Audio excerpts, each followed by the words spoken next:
Bonjour et bienvenue sur les vitamines du royaume pour ce troisième challenge sur les lois de l'amour. Et le challenge, c'est ici, ne juge point. Amen. Comme je l'ai dit dans les autres vidéos, dans l'ancienne alliance, nous étions sous la loi du talion. Hein, œil pour œil, dent pour dent, mais sous la nouvelle alliance, nous sommes sous la loi de la miséricorde. Amen. Le sang versé dans l'ancienne alliance réclamait vengeance, le sang d'Abel par exemple. Celui qui frappait par l'épée périssait par l'épée. Et dans la nouvelle alliance, nous sommes sous l'alliance de la miséricorde à cause du sang versé de Jésus-Christ en notre faveur. Et la loi de l'amour, c'est la loi qui distingue l'Ancien Testament du Nouveau Testament. On a vu déjà que le Seigneur nous enjoint de pardonner, de garder notre langue, mais le Seigneur nous dit aussi de ne point se juger les uns les autres. Amen. Et j'aimerais prendre dans Jacques, chapitre 4, verset 11. Ça reprend un petit peu ce qu'on avait dit dans la précédente vidéo. Ne parlez point mal les uns des autres, frères. Celui qui parle mal d'un frère ou qui juge son frère parle mal de la loi et juge la loi. Or, si tu juges la loi, tu n'es pas observateur de la loi, mais tu en es juge. Un seul est législateur et juge, c'est celui qui peut sauver et perdre. Mais toi, qui es-tu qui juges ton prochain? Amen. Celui qui peut sauver et perdre, c'est Jésus-Christ, puisqu'on a vu que Jésus a dit, ne craignez pas celui qui peut seulement tuer le corps, mais celui qui peut jeter le corps et l'homme, les faire périr dans la géhenne. C'est Jésus-Christ qui est juge. Et c'est vrai que très souvent, l'homme est fait comme ça, puisque nous avons hérité ça de notre nature adamique. L'homme juge facilement son prochain. C'est aussi très souvent lié à l'orgueil, parce que moi je suis mieux que toi, je me permets de te juger. Mais le Seigneur dit que non, on ne doit pas juger notre prochain, on ne doit pas juger les personnes.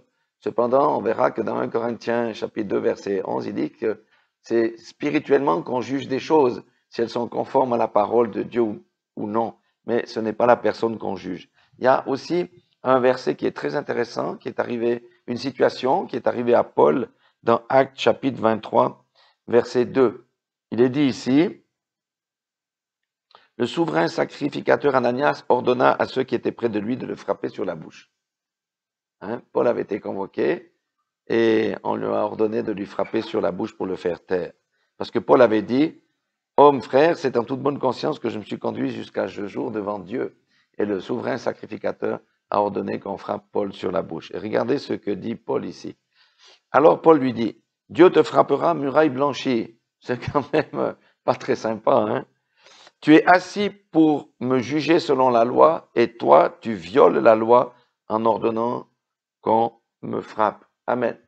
C'est ici le principe. Qui de nous est parfait pour juger son prochain?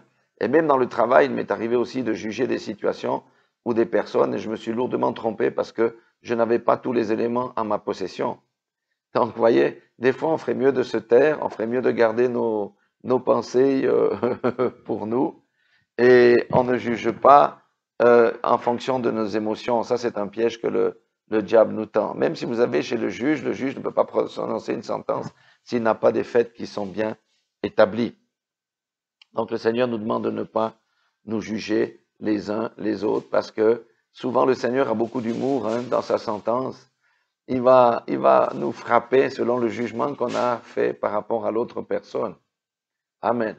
Non, il y a un seul juge, c'est le Seigneur Jésus-Christ lui-même qui est capable de juger. Pourquoi? Parce qu'il connaît nos cœurs, il connaît la rectitude de nos cœurs, parce que la Bible dit que nos cœurs sont plus tortueux, plus que tout. C'est pour ça que nos jugements ne sont pas forcément justes.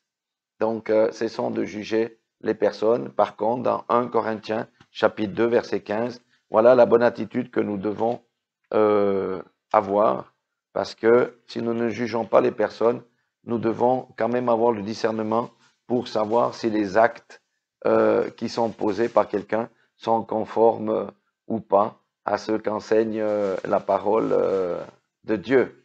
Amen. 1 Corinthiens 2, 14 et 15, il dit, mais l'homme animal, ça veut dire l'homme qui n'a pas été régénéré, celui qui n'a pas eu la nouvelle naissance, ne reçoit pas les choses de l'Esprit de Dieu. C'est pas possible, car elles sont une folie pour lui et il ne peut les connaître parce que c'est spirituellement qu'on en juge. Amen. Si quelqu'un n'est pas un fils de Dieu, ne peut pas juger spirituellement des choses parce que si on juge les choses de manière spirituelle, c'est par rapport à la parole de Dieu et par rapport au discernement que le Seigneur nous accorde. L'homme spirituel, verset 15, au contraire, juge de tout et il n'est lui-même jugé par personne. Vous voyez, parce que c'est spirituellement qu'on juge des choses. Est-ce que les choses sont correctes par rapport à la parole de Dieu ou pas? Même les miracles, est-ce qu'un miracle vient de Dieu ou ne vient pas de Dieu? C'est spirituellement qu'on peut juger de ces choses-là. Mais le message du jour que le Seigneur nous dit, cessons de nous juger les uns les autres, parce que lorsqu'on juge, on se met au-dessus de la loi. Or, il n'y a qu'un seul qui peut juger, parce qu'il connaît la rectitude des choses, il connaît tous les détails, il connaît nos cœurs, et c'est le Seigneur Jésus-Christ. Que le Seigneur nous vienne en aide, et ça, comme on est dans les challenges de l'amour, eh bien, quand on ne juge pas quelqu'un, on manifeste l'amour. Quand on juge, on condamne. Or, le Seigneur Jésus-Christ a payé une dette énorme que nous ne pouvons pas repayer par le sang de la miséricorde à notre endroit. Alors, tout comme nous pardonnons à ceux qui nous ont offensés, afin que notre Père nous pardonne dans les cieux, tout comme nous gardons notre langue pour ne pas frapper les autres comme un fouet, parce que la Bible dit aussi que la langue est un fouet qui brise les os. Amen. Eh bien, ne nous jugeons plus les uns les autres selon la chair, mais si nous devons exercer un jugement qu'il soit spirituel. Et le Seigneur nous bénira très certainement. Mais c'est un gros challenge parce que notre nature est orgueilleuse et c'est vrai que cette nature nous pousse selon la chair à nous considérer au-dessus des autres. Or, le Seigneur dit que le plus petit dans le royaume des cieux, le plus grand dans le royaume des cieux, c'est celui qui est le plus humble. Voilà, soyez tous bénis dans le nom puissant de Jésus-Christ et que le Seigneur nous vienne en aide. Amen.